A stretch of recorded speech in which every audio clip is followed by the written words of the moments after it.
शुरू। जोहार दोस्तों, और आज हम लोग बात कर रहे हैं कि जेएसएससी सब परीक्षा को फंसा करके रख देगा। जेएसएससी इसी उद्देश्य से जो है ये काम कर रहा है। मैं पूरा बात को सुनिएगा। बात चाहे तो वो सहायक आचार्य के लड़के हों, चाहे एक्साइज के हों, चाहे तो दरोगा का हो, चाहे और कुछ। पहले सुन लीजिएगा एक एक चीज़, उसके बाद बताइएगा। सहायक आचार्य 26,000 बहाली के लिए तो इतने दिनों से चल रहा था कोर्ट में कि सीटेट को हटाना है, इसको हटाना है।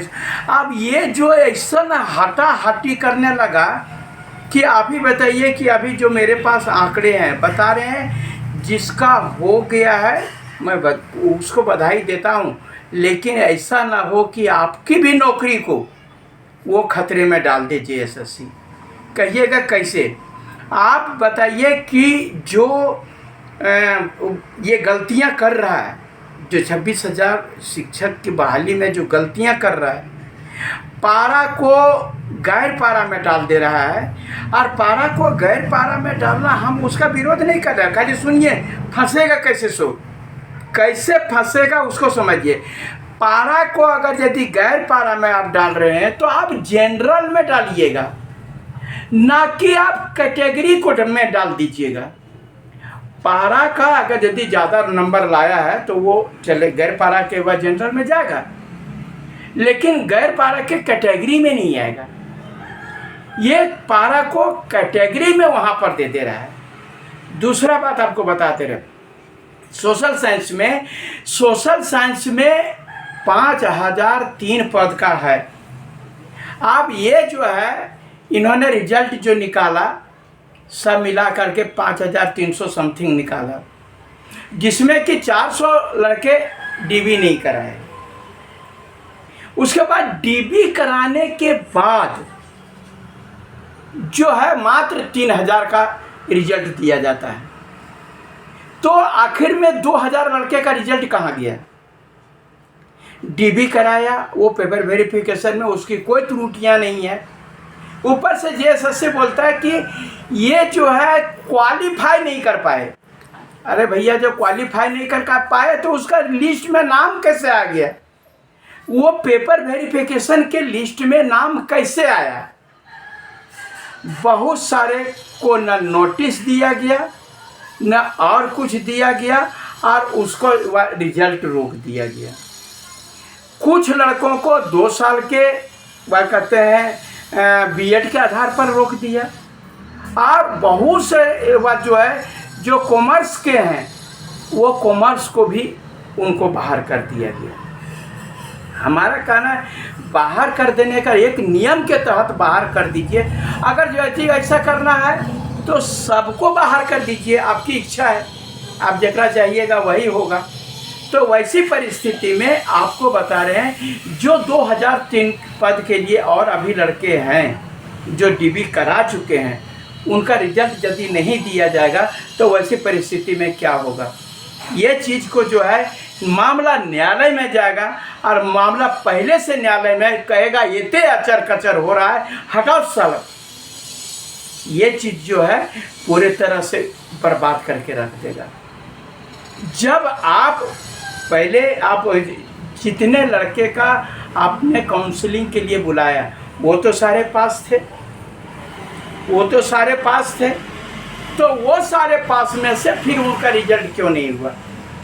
आज लड़के लोग का डीबी कराने के बाद फाइनल लिस्ट में नाम नहीं आने के कारण बहुत सारे लड़के की आप सुने होंगे कि आत्महत्या, डिप्रेशन में जा रहा है।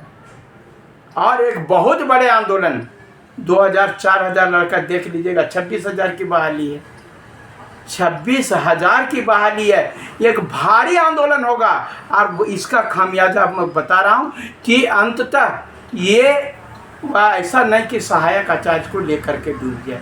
ये बता रहे हैं ये लोग कुछ भी पेंच लगा के, ये इसलिए ऐसा किया जा रहा है कि सहायक आचार्य में जेटेट मांगा गया था, और जेटेट लगभग जो झारखंडी था वही पास किया था, बाहरी पास नहीं किया था।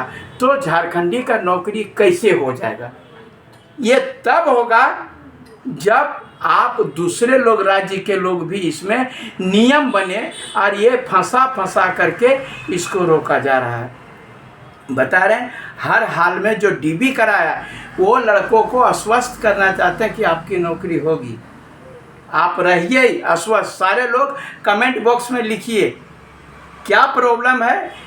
जितने भी वह सहायक आचार्य के जो भी लड़के हैं, जिसका चाहे तो कॉमर्स का हुआ हो या बिना नोटिस का आपको बाहर कर दिया गया हो या कुछ और के चलते आपका रिजल्ट नहीं आया हो या कॉमर्स के आधार पर आपको बाहर किया गया या तो 2 वर्षीय के आधार पर वह बाहर किया गया हो, बिना नोटिस का बाहर किया गया, ये तमाम चीज़ों को जो है सो कमेंट बॉक्स में लिखिए ताकि जो है हम इस पर एक एक्शन ले सकें और आपकी बातों को ये हमारे माध्यम से, चूँकि देखिए मैं बता रहा हूँ जो मैं बोलता हूँ वो 100% सही हो जाता है। अभी वह माध्यमिक आचार्य में वह उम्र नहीं दिया गया था, लेकिन मैंने कहा तो हाई कोर्ट ने उसका उम्र दे दिया।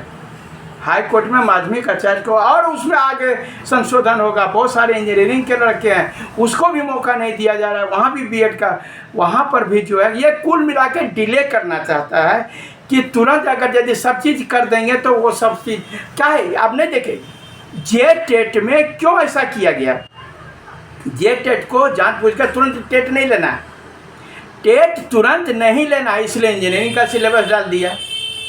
तो अगर बाद हल्ला करेगा लड़का, कोर्ट में जाएगा, ये करेगा वो करेगा, तब बाद डिले होगा। कुल मिला करके हमको लेना नहीं है, उसका पैसा लेना है लेकिन परीक्षा नहीं लेना है, परीक्षा फीस लेना है, परीक्षा नहीं लेना है। उसके बाद क्या किया, वह ये एक्साइज को जो है दौड़ा के 1.5 साल से छोड़ दिया है ना, कोई चाल चहट कुछ नहीं हो रहा है, कोई चाल चहट नहीं हो रहा है, लेकिन फिर भी जो है लड़का लोग कोई कुछ नहीं कर रहा है।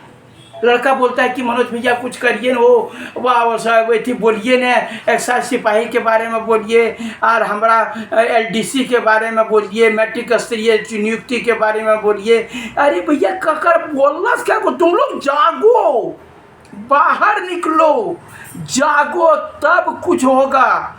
हल्ला करो, हल्ला कई बार ये अगर कैलेंडर सलेंडर हो रहा है, हल्ला करो, तुम लोग कुछ नहीं कर पाते हो, खाली मोबाइल देखते हो, मोबाइल देख करके सोचते हमारी किस्मत पे खराब है, हमारा सरकार नहीं दे रहा है नौकरी।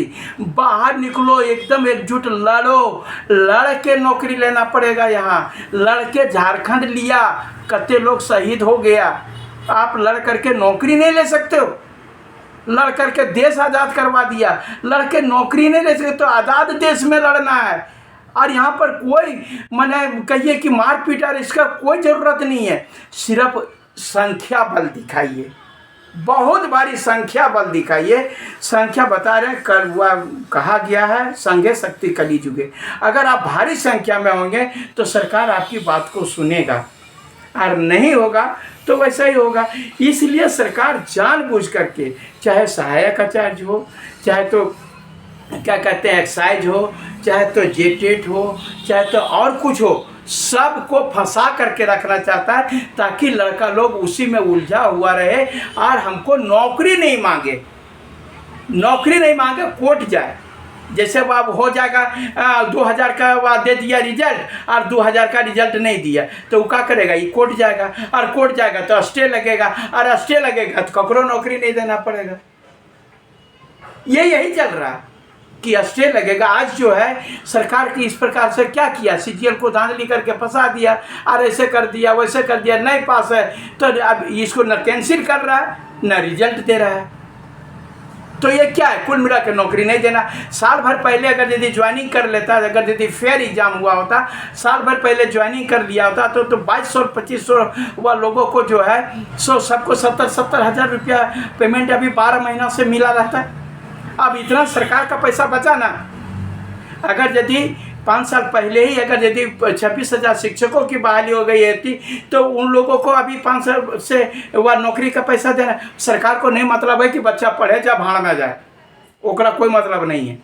आपके बच्चे वोट मिल गया, हमको आराम से, हम 5 साल है ना, उसके बाद में वो 5 साल रहे, चाहे आपका उम्र खत्म हो चाहे और कुछ खत्म हो, कोई मतलब। फिर आपको जगाएंगे तो आप हमरे पढ़े लिखे हो, समझो, वह कहते हो अनाज खाते हो, कुछ गंदा खाद चीज़ तो नहीं खाते हो, अनाज खाते हो, समझो कम से कम कि सरकार क्या करना चाह रही है। इतना हम जगाने का कोशिश कर रहे हैं, लेकिन फिर भी जो है न जेटेट वाला बाहर निकल रहा है, न एक्साइज वाला बाहर निकल रहा है, न बता रहे हैं सहायक शिक्षक वाला। यहाँ पर सबसे बड़ा बात क्या, सरकार एक बहुत बड़ा पॉलिटिक्स खेलती है। पॉलिटिक्स ये खेलती कि आधा का रिजल्ट दे दो और आधा का रिजल्ट गायब कर दो, उसके बाद हमको कुछ नहीं करना, ये आपस में लड़ेगा। पास वाला फेल वाला को गाली देगा और फेल वाला पास वाला को गाली देगा। वो बोलेगा, एक दूसरे के दुश्मन हो जाएगा और हमको कोई मतलब नहीं, वो लोग दोनों लड़ते रहे। ऐसा काम कर दो जो ताकि वो पास फेल और लड़कों का यूनिटी नहीं बन सके। और यूनिटी नहीं बनेगा तो सरकार के खिलाफ आवाज़ नहीं उठेगा, और जब आवाज़ नहीं उठेगा तो हमको नौकरी नहीं देना पड़ेगा, और नौकरी नहीं देना पड़ेगा तो हमको अरबों अरब का खजाना से हम लूटेंगे और हम करेंगे। ये आपको मैं बता रहा हूँ। इसलिए आप लोग सबको जागिए, एक साथ निकलिए। जय झारखंड, जोहार झारखंड, धन्यवाद।